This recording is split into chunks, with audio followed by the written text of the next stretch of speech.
Hi, welcome to the Somerset Roundtable. I am Virgil Chico and I am joined by my co-host Holly McNamara. Our show is a spin-off to the Positively Somerset Facebook page. The intent of our show is to communicate, inform, and highlight all things happening in town, as well as discuss local events, issues, and allow citizens, business owners, nonprofits, and department heads to have a voice. We have a very interesting show today, and with that said, we'll hand off to Holly to introduce our guest and show topic. Thanks, Virgil. Thanks, everyone, for watching. Today we have Bill Aguiar, who has been an educator in the school system here in Somerset for a long time, and he actually is the director of this new program, relatively new program, the Kids Summer Learning Center at SBRHS for kids between the ages of grades 3 and 8. Yes, that's correct. There's a plethora of programs here. It's pretty incredible. Can you just tell us first a little bit about yourself, how you are involved in town, and then how this came to be, this program? Well, I've been in education, as you said, for many years. I started in education as a teacher in 1967. I came to Somerset in the system in 1968. So I've been here for, 48 years. I could do the math because that's what I was doing. I was here. So I've been in the system for 48 years. I'm kind of one of the only, I guess, old relic left. I've been with 6 different superintendents. I've seen a lot of changes in the system. When I started in this system, as a child, I went to West Hill School, which was a 2-room schoolhouse with 4 grades. We had 2 grades in each room, so I've seen this system grow tremendously, obviously, with a lot of changes and a lot of new buildings. In addition to my role as an educator, I was an educator, a teacher, a guidance counselor, a coach. I was at the junior high school, then I became a middle school, then I went to the other middle school. In 1986, I was sent to the high school as a guidance counselor, and I've been there ever since in one capacity or another. I was also director of recreation for the town of Somerset for 30 years. This park that we're sitting in was my concept, was my design. I spent many thousands of hours in this park, as well as Pierce Beach Park. Yeah, you're also instrumental in that whole revitalization of Pierce Beach back in the day. Correct. Pierce Beach in this park. And, it was interesting. We wrote grants for those projects, federal grants and state grants, and we actually built this at no cost to the town. So I've had a very interesting career. Right now I serve as the principal and director of the Somerset Berkley Community School, which now has 4 components to it. What I consider the most important part, and what really got this whole process started, is the alternative high school program for students and adults to earn their high school diploma for people for various reasons who were not successful in the regular normal school setting. I've been doing that for 20 years. I think it's a very successful program. We started that program, there were 4 teachers, 4 classes. Everybody was in one class, 1 night a week. We now offer 16 classes, about 12 different teachers each semester. We go 3 semesters, we go year round. Our academics are very strong. We've developed what I consider to be an excellent curriculum. Our goal is to have every student who comes to our program to continue their education beyond high school and community college, a trade school, the military, job training, whatever they choose, but that's what we try to do. We've had a lot of success. I know people who were in our program who now have master's degrees. Many have bachelor's degrees, and many have associate's degrees. Others have gone into various training programs. I constantly get requests from former students to send a transcript to BCC or to another school, even though they've been out of school with us for 10 years or so. That's gotta be a good feeling. It does, because these are people, at that time, were high school dropouts. And as I said, there's a lot of different reasons why they were in that situation. Some of their own doing, and many times not. We've developed it into a very strong academic program. BCC will refer students to me, adult students to me, to my program, who need to take a chemistry class or an algebra class for the nursing program or some other program. So I think we've got a good academic reputation. We've lengthened the school year, we've lengthened the school day. Our students take MCAS tests just like they would in day school. Our passing grade is a higher grade than it is in day school. They have to earn the same number of credits. How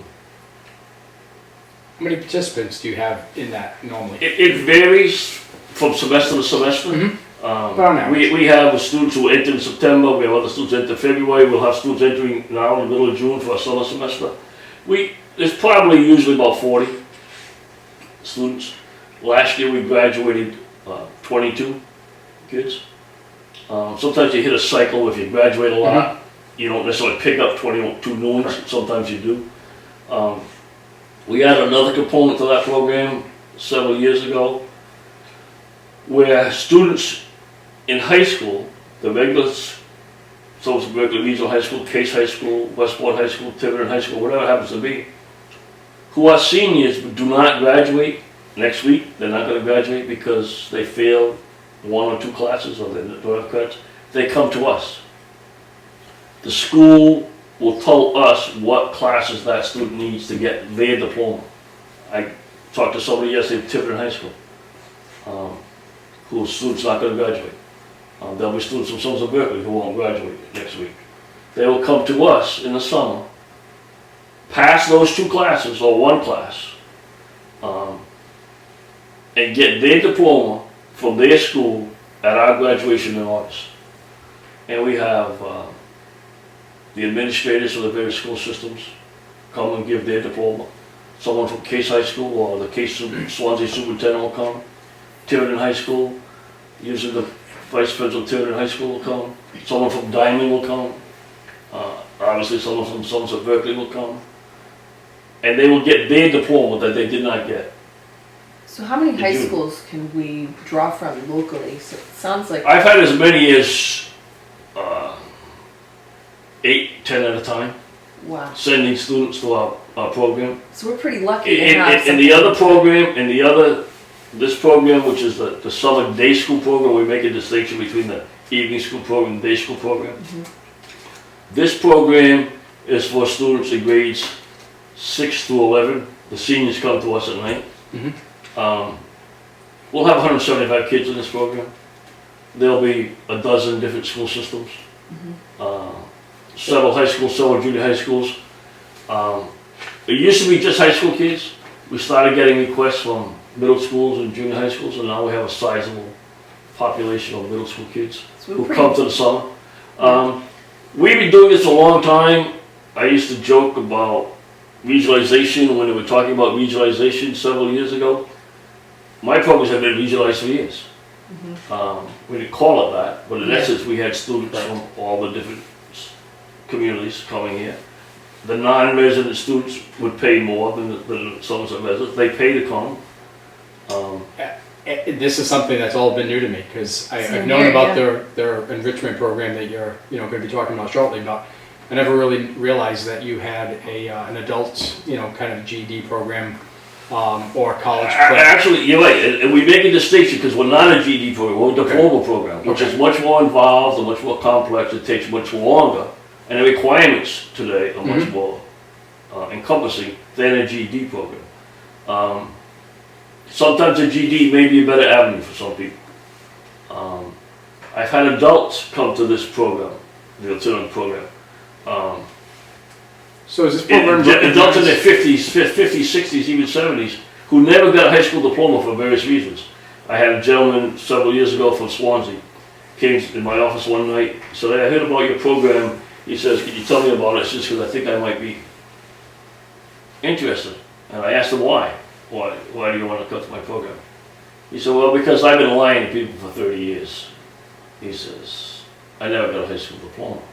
This was a very successful businessman in his own way, but he had never finished high school. No one knew that. He said, "I want to get my diploma just for myself." So how did He came with us. I think he was there for a year and a half or 2 years, got his diploma. His kids were there, his grandkids were there. It was really How do you decipher between the GED and the diploma? How do they decide which is better? Well, we don't do a GED. Right. GED, they've changed the rules and the qualification for GEDs recently. A GED is more like a testing. You test it out in English and math. With a diploma, you get a full range of subjects, just like you would if you were in a regular day school program. Yeah. You're going to take so many credits of English, so many credits of history, so many credits of math, so many credits of science, so many of art, whatever the case, plus all the electives to reach the 145, in our case 145 credits. So they go The GED is usually much quicker for some people, and that's why they prefer to do it. Sometimes the schedule doesn't allow them to put in that much time and effort. But in my opinion, and in the opinion of many, the GED no longer has the value of a high school diploma. The GED historically was put in for adult immigrant workers to teach them English and math. So is this an Years ago. accelerated kind of typical high school curriculum where someone that may have dropped out will go through the program but not take the 4 years that a typical high school student would? Well,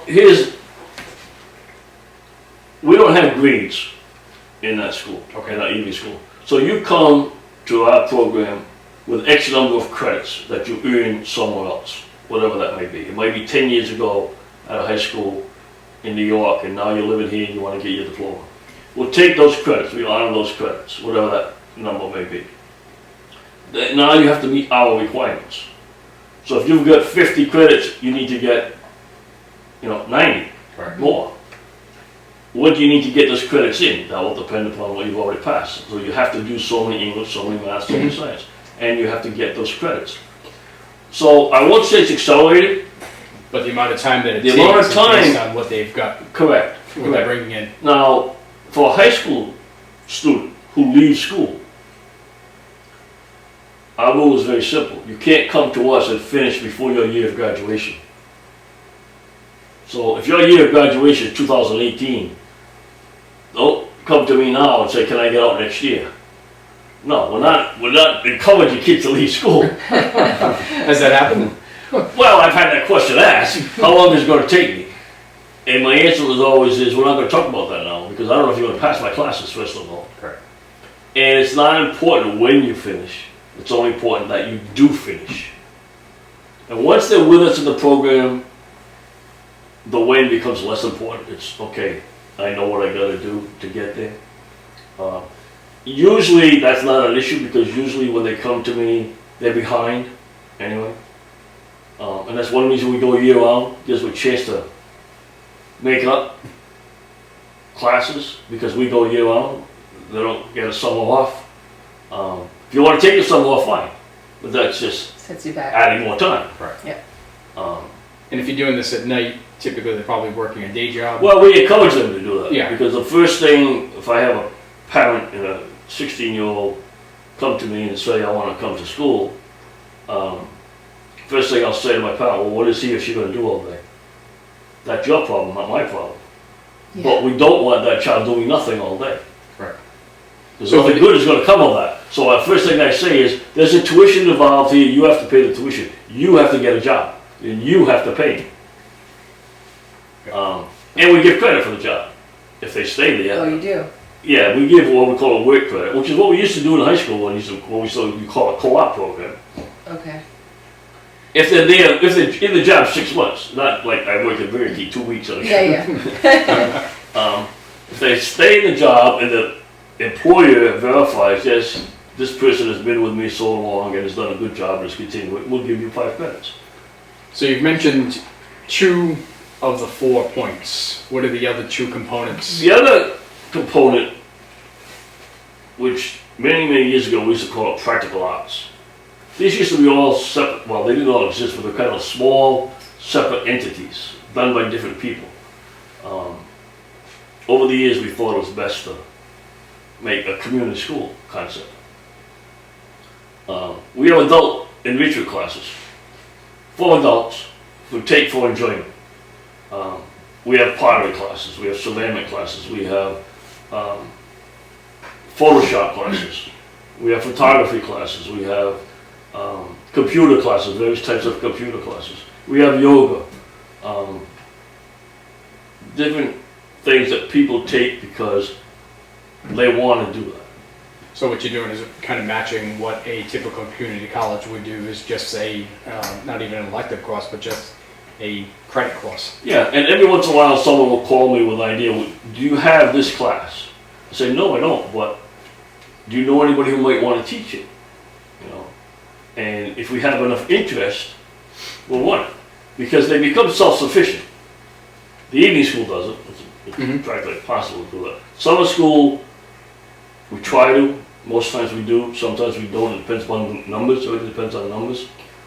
But part of the whole premise is to make it academically viable and meaningful. You've got to keep your classes small, because these are students who haven't succeeded in the past. So we need to help them You succeed. need more attention. So we need to keep our classes small. One, they can't get away with doing nothing with a small class, because we know right away you didn't do this, or you know, why. And if the why is like, I don't know how, or I can't, well, okay, then we're gonna help you do it. If the why is, I just didn't do it, well, guess what? You're gonna do it. Correct. Because we don't pass you for attendance. We've got to the point where we don't have to go looking for students. They know of us, they come to us. The area schools know of us, respect us enough to send their kids to us. Like I said, for the what we call delayed graduating seniors, schools have already started to call me. I've got so-and-so, I've got so-and-so, what have you got? So what does he need? We try to give whatever they need. I mean, I can't make a statistics class for one kid, one student, but I can have an algebra 2 class for 8 kids. So with all that you've just presented to us, there's this one program that seems to have kind of generated over the last couple of years, called the Kids Summer Learning Center. So it seems like you've, you know, for your years in the education system, you've concentrated mostly probably in the adult, you know, high school range. High school and for the last 20 some years. Right. You know, how did this idea generate? And when? Well, when, I can't give you an exact date, but I'm going to say it was last year, the summer of 2015 was our first year. I'm going to say maybe around the summer of 2012. I proposed, just to a very few people, what I called at the time an academic summer camp. Thinking that these students who come to this school in the summer are coming because they failed or they're having difficulty. But there's another group of students who didn't fail, aren't having difficulty, and maybe we can give them something more that they might like to take, or expound upon what they've already taken. Maybe they like chemistry, okay, we can give them a chemistry class for the summer. It didn't go over very well. The first year. I didn't offer it to the public. I was just trying to recruit people who might be interested in it. and it was hard getting people. First of all, we had to create the classes. The class didn't exist. So, do you want to teach an English class? Oh yeah, I'd like to, but now you got to create the class. Well, wait a minute. And your summer off. And your summer off. Like, actually before your summer off, so it's ready to go. Right. So, it didn't go over very well. And I had kind of developed a concept of what I wanted to do. Because going way back into the 70s, there was a movement called the community school concept, which was relatively new. It was very successful in Flint, Michigan, of all places. And it was very successful in urban districts. It since has kind of died off because funding kind of disappeared. But I went to Worcester State College, it's Worcester State University, at that time, Worcester State College, and took a class, which was the only one in the state, on the community school concept. And I studied community schools concept. I wrote a proposal going back to the early 70s to Mr. Francis Kilgore, who was the superintendent of schools at the time, who was a remarkable superintendent, proposing the community school concept that we try to adopt it. And he was very encouraging, but wanted very specifics, which it took me quite a bit of time to develop. And at the time, it was the same time I was starting the recreation program. And so the community school concept initially became recreation programs in the schools. Because prior to that, there were nothing in the schools after the school day. And then we got involved in all these other things during the school. After I initially took over the evening school program, I wrote a grant with the Massachusetts Department of Education, probably 1998, in conjunction with Swansea, because we thought we'd have a better chance of getting funding if we do it regionally. This is how far back the regional concept went with me and others. And we were funded, and we called it the Somerset Swansea Community School, which was to develop and expand upon this very small and limited evening school program that we had. Swansea didn't have one.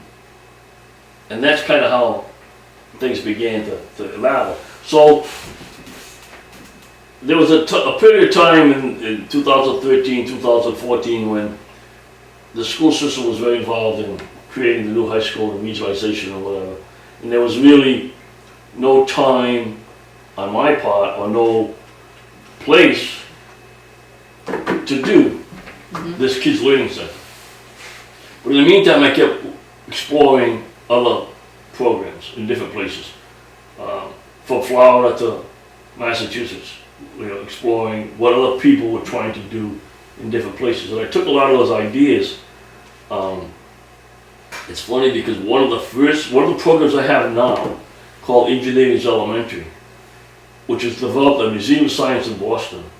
I first found that program in Naples, Florida. Really? And I said, what do you mean? This is developed in Boston? and people told me, they told me how to do it. And I'm finding it in Florida. Yeah. At an elementary school in Florida. So what's the concept of the Kids Summer Learning Center? It's not an educational class, problem solving, mathematical, kind of curriculum.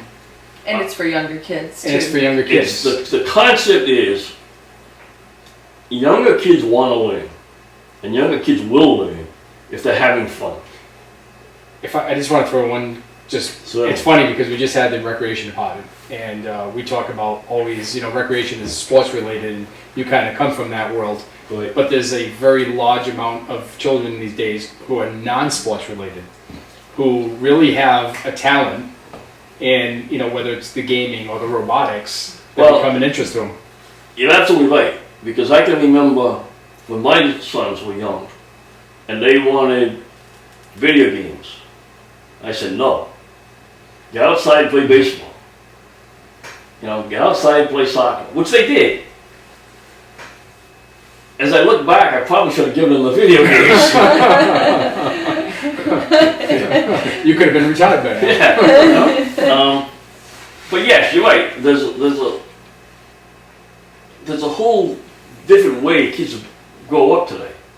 They don't walk down to the park and play on their own, which I don't think is necessarily that good, but it doesn't happen. Because everything is organized for them. And electronic. Right? But there's another segment who love these electronic recreational opportunities, which many people, adults, were opposed to because you spend too much time on that particular item, which may be true. But there is so much education available to them, right on their hands, that was not available to youngsters before. So what we're trying to do, taking that energy and that initiative and that joy or interest, and say it's okay to do this. It's not okay to do it all day, but it's okay to do this. And this is how we're going to do it. We're going to present this program that you're going to come into, but you're not going to work alone. You're not going to sit there by yourself and play games. You're going to work with a partner. You're going to work with two partners. And you're going to solve these problems using that game. So you're combining the person-to-person interaction with the technology, which I think is Correct. the key. So we've created this opportunity for them to hopefully, without them knowing, become lifelong learners by doing this. And that's what we always emphasize, that you never stop learning. Our problem is trying to keep up with the kids. What are some of the programs that you have? I mean, I know it's kind of a mixed last range. year, which was our first year, we started late. The first registrations I think we took last year around June 10th. We ended up with a total of 7 programs, 12 classes and 10 instructors with 135 kids. That's what we had. And that was very successful, we thought, for the first year. We had no idea what was going to happen. And remember, they're all paying to do this. Because the only way I could get the support was to convince the school committee, it's not going to cost you any money. I'm going to do this, but it's going to be self-sufficient. So as long as I can say self-sufficient, right. we're all happy. Everybody's happy, right? But I didn't know if we were going to do this. Right. But we did. This year, we have 17 teachers. I think it's 26 different programs that result in 40 different sessions, because some of the programs are offered multiple weeks or multiple times. So we more than tripled the offerings from last year to this year, more than double the number of teachers, and more than triple the offerings. And we've added another week. We were 5 weeks last year, we're 6 weeks this year.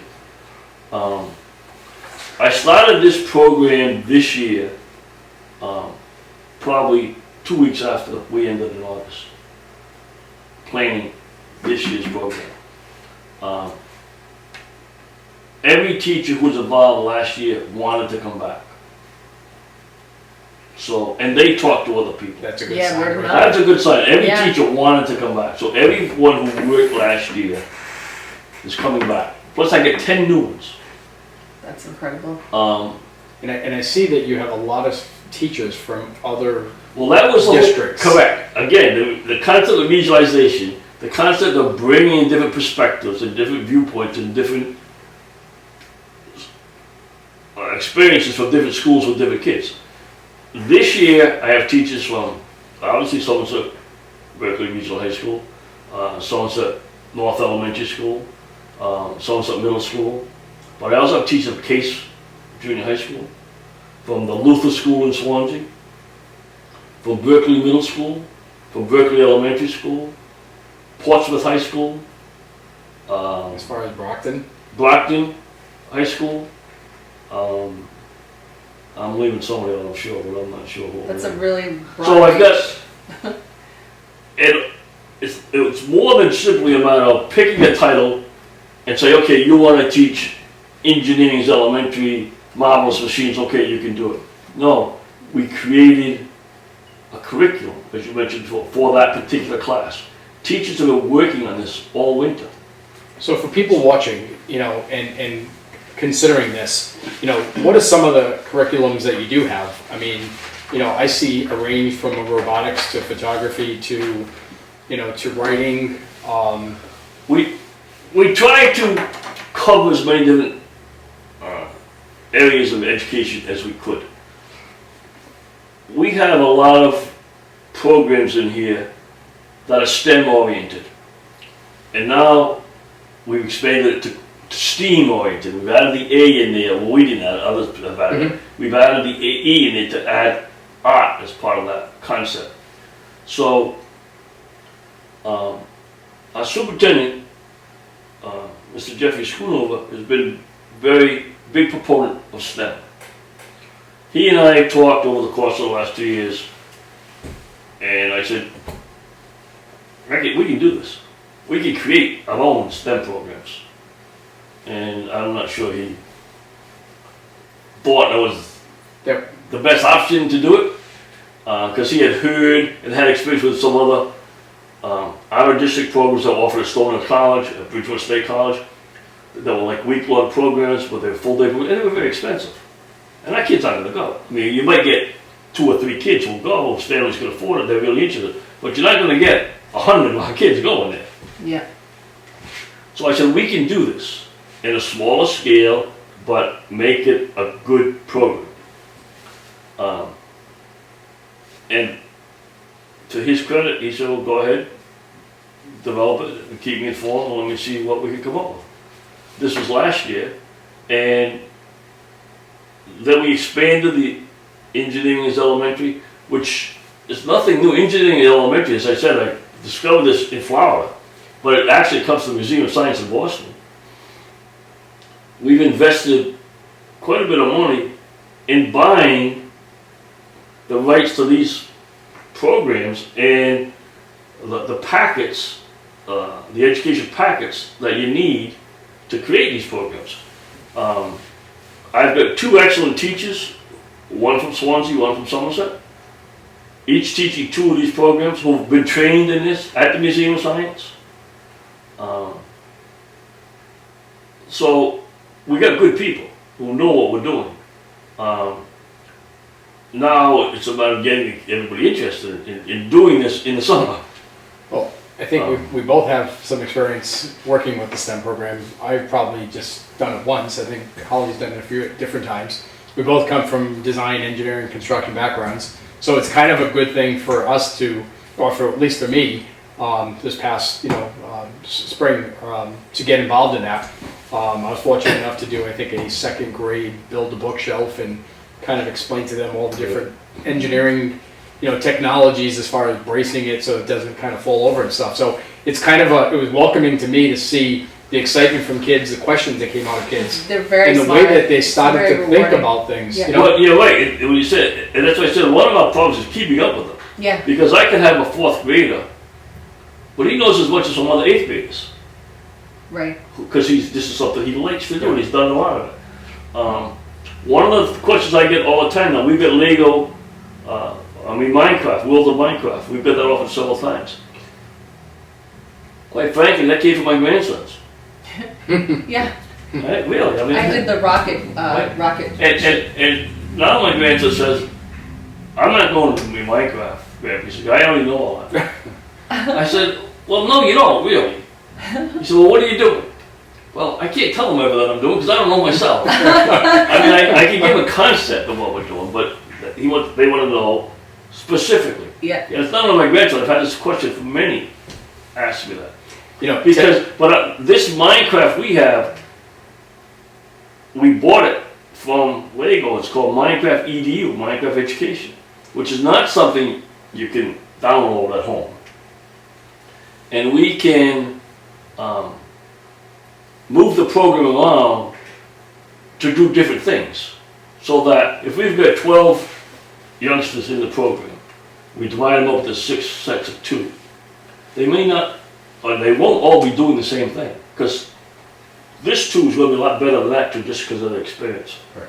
Or within the two, one is pretty good and one's not so good. So he's going to learn from his partner as well as from the program.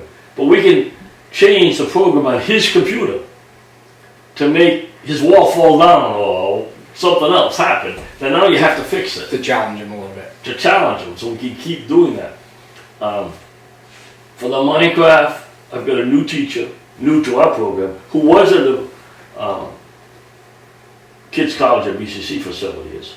Teaches at Berkeley, one of our schools, who's been trained in this Minecraft program, and he's going to do a great job with this Minecraft. The robotics, we got robotics engineering too, which is primarily designed for those kids who already have robotics with us. Well, we're going to do different things. We're not doing the same thing you did last year. We're going to do new things, more advanced things. So are you collaborating with the seniors in high school or juniors, soon to be seniors, and bringing them into the program too? Last year, I had 16 students at Somerset Berkley High School who volunteered to help out in various programs. So all I do is put them a little both of them. Anybody wants to volunteer to help out with these kids' programs, I list the programs.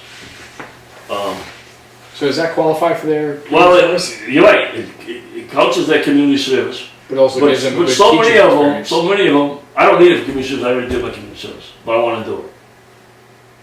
And okay, what do you want to do? Well, I talked to my art teacher. My art teacher in this class, I'd like to help my art teacher. I'd like to help in robotics. So I would get a list from the robotics teacher at high school. Look, I got these 5 top kids. 3 of them want to help out this summer. Yeah, of course. Right? I had one youngster started out 1 week with us in robotics. Ended up coming for 4 weeks as a volunteer in various programs. Every week she'd show up. I said, I don't have robotics. I know, but I'm going to help so-and-so with this. I'm going to help so-and-so with that. She'd already figured out with the teacher. So do these kids, how many weeks do they typically sign up to take, or is it just 1 week at a time? It's 1 week at a time, but I've had multiple weeks from the same family. And one of the things we did this year, which is new from last year, I built in a discount for multiple weeks of the same family, which is all explained in our booklet on one page. So that if a family has one child taking more than 2 classes or more than 3 classes, they get a discount on the 3rd or 4th class. If you've got multiple children, after the 2nd or 3rd class, you get a discount for all those other classes. I've had people already sign up 2 or 3 kids in the same family for 2 or 3 classes each. And for people watching, I believe this info is on one of the banners of the Somerset Berkley Regional High School webpage. It's on the webpage, and then you kind of got to wait a minute to scroll down. Correct. Because people will come and say, I can't get to it. Well, just wait a minute and scroll down.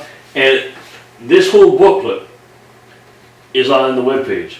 Now, this whole booklet is also in the office of every elementary school and middle school in Somerset and Swansea and Berkeley. And we have them available. Should anybody want one, they can simply call my office, and we'll send them to you, or we'll direct you as to where to get them. A lot of people are downloading it and then sending in their registration right from the page they downloaded, which is fine. We had 135 kids total last year. This is May 31st, where last year at this time we had not even taken in any registrations. As of today, I just checked about 4 o'clock, we have 110 kids registered. Excellent. So, but we need 300 kids, 250 kids, 300 kids to make all these programs become self-sufficient. So when is the cutoff date for this? The cutoff date is when a program is full. Now, I already have 2 programs that are full. So Our Kids in the Kitchen program, we have 2 different weeks. They're both full. When is the end of the program? When does it The end? end of the program is the first week in August. So that people can register all summer for a program that's yet to be offered, provided there's room.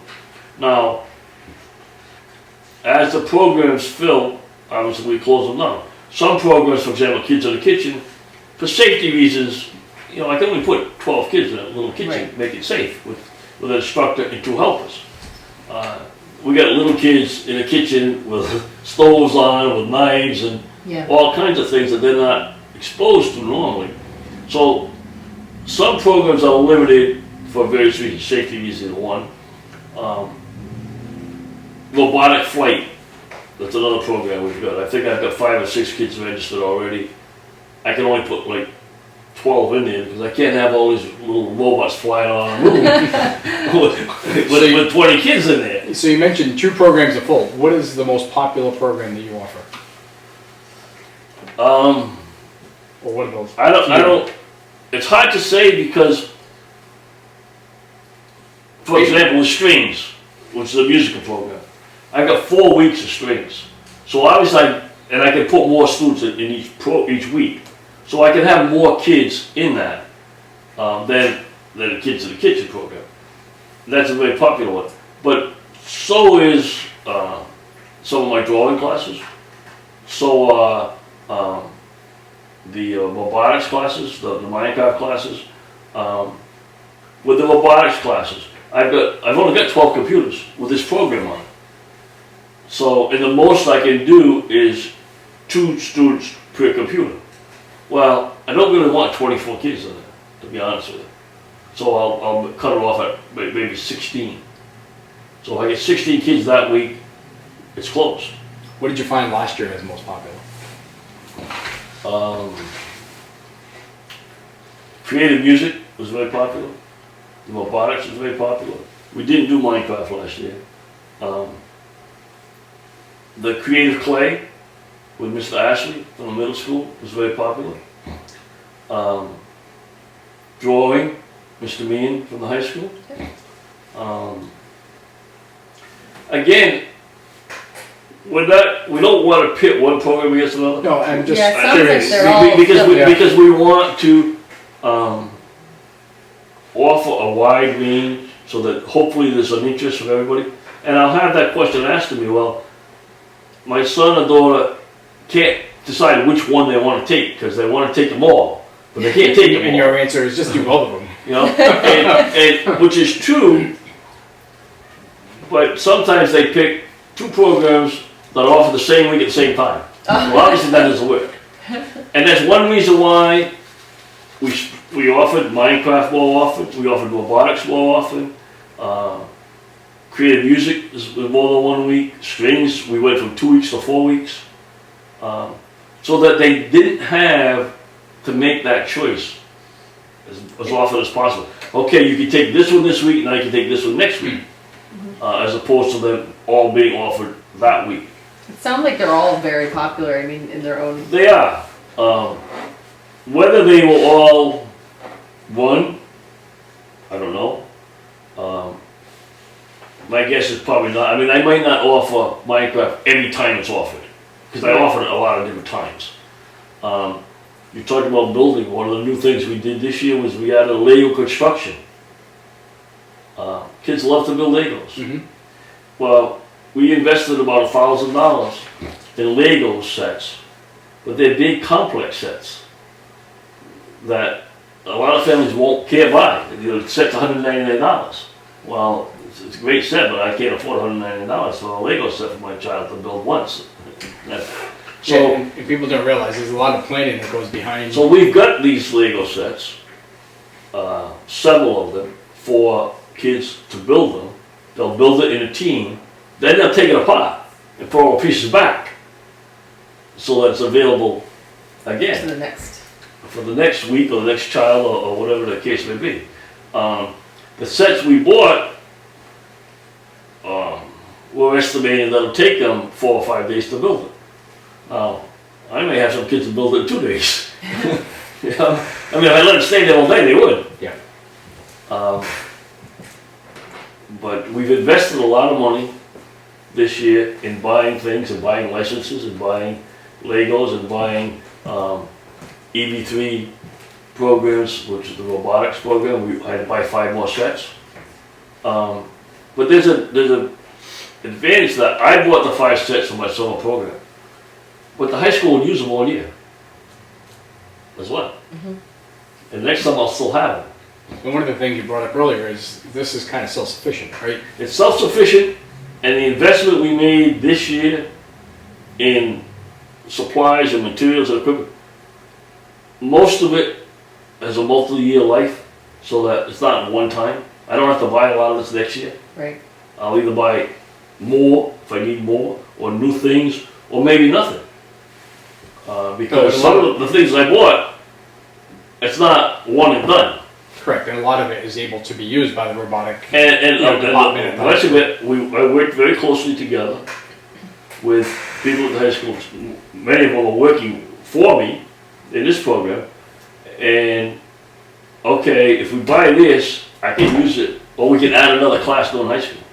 It And we pays for can use itself after. So, it gets a multiple use. Yeah. It's like, Well, I have to say, I mean, it's great to see how passionate you are about education and for the amount of years that you've been doing it, you know, to stay eagerly involved in, you know, in all these different programs. I mean, most people look to be retired, and it seems to be that you I'm keep, sure there are some that wish I was.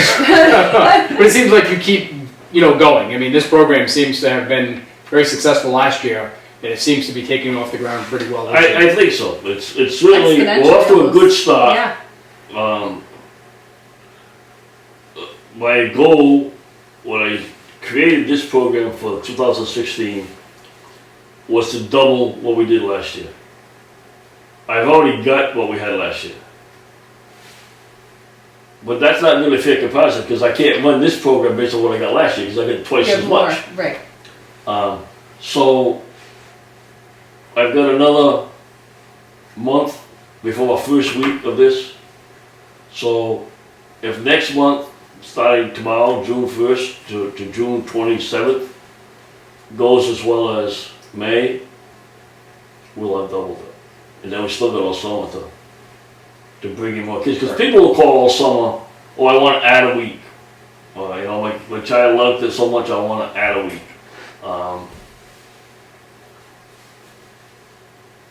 And you know, another thing that we try to do,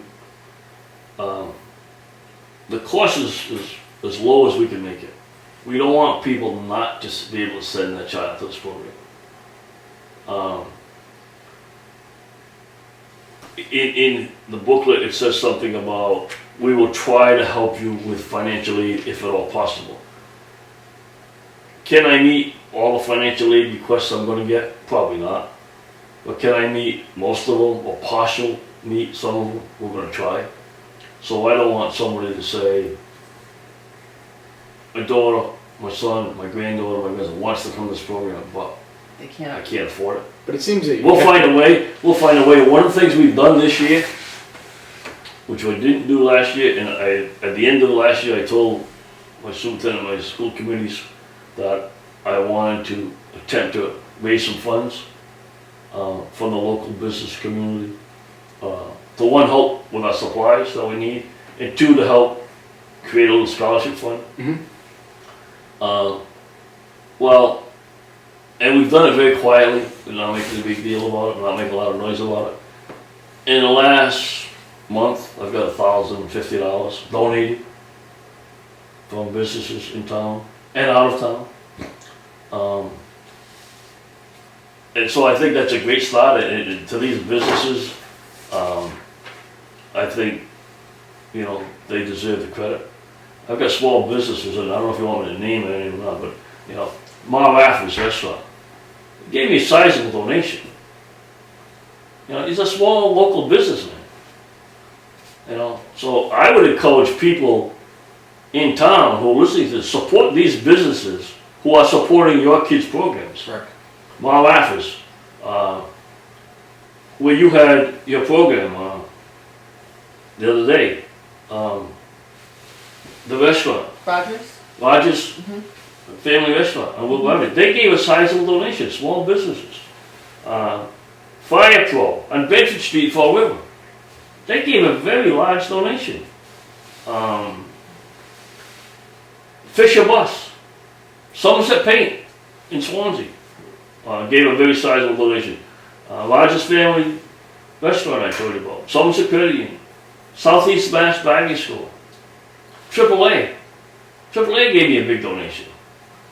What's AAA going to get out of this? Yeah, but I think it's a testament to So what you're I doing. think it's a testament to the support or faith that these people have in what we're trying to do in the community. And again, I would encourage our listeners to support these restaurants. And when you go and say, hey, thanks for the donation to the Kids Learning Center, my kid's going to go. I gave a scholarship to a grandmother who called me the other day. I wanted to send a granddaughter and says, I can't afford it. I said, we'll take care of it. Tell your granddaughter. Because first she said, well, I'll have to tell my granddaughter she can't go. Yeah, you don't want to be I said, oh, no, you're not going to tell your granddaughter she can't go. I said, you're going to tell your granddaughter she's coming. You know, one of the And things. and one of these people paid for that little girl to come. Right. I think one of the things that people really should look at is the cost of one of these programs is really kind of in line with a recreational camp or the recreational program. So they're actually cheaper. So they're actually getting the same quality time for less money, and they're actually benefiting. Yeah, It's actually and like I enriching said,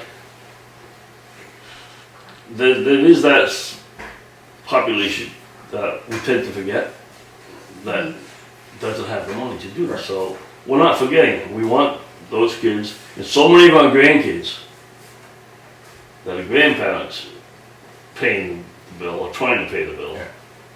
Well, I think you're doing a great job. Well, Keep up the good work. there's a lot of people involved. It's not just me. I mean, like I said, my staff, we've been meeting all winter talking about this. We've had several meetings as a group. I've met with every individual teacher. I'm not the one in the classroom. They are. They're the ones that are making the experience for the kids as good as it is. Right. I'm just creating the opportunity. Well, we want to thank you for coming, Bill. It's been great hearing about these programs. I learned a lot today.